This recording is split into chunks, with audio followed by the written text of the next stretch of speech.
Number two, in evaluating my derivative function, by definition, I have the limit of difference quotient. You've already seen it in general form. Now let me look at it in particular form with this particular choice of f. Here is my f of x plus h.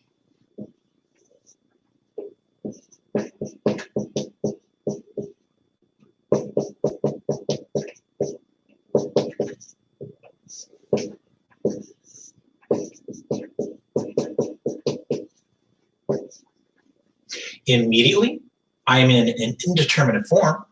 And so not showing my work this time because you've seen this too many times already. If I were to multiply top and bottom by the conjugate of my numerator, I'd be left with this.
If I were to expand this binomial square into the corresponding trinomial and distribute the multiplication by 2 into those three terms, the first term would give you 2x squared, but it cancels.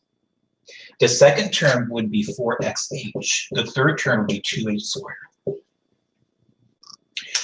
This is understood to be a factor of -1 outside the parentheses. With more distribution of multiplication over addition, the first term, negative x, cancels with this term. But I am left with the lingering minus h. And lastly, it looks like these two constants completely cancel. And if you next factor out a factor of h for the numerator's position, cancel with this one factor of h downstairs, I think I am left with this limit.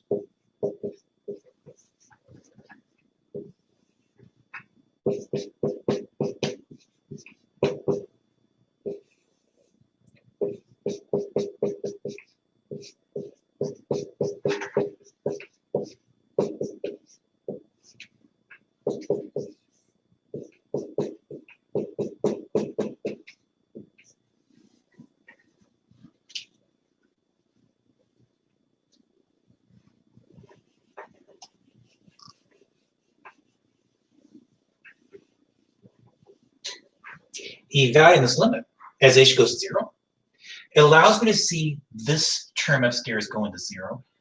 These two go to 0. And I am finally left with merely the ratio of 4x minus 1 to 2 times the square root of this trinomial.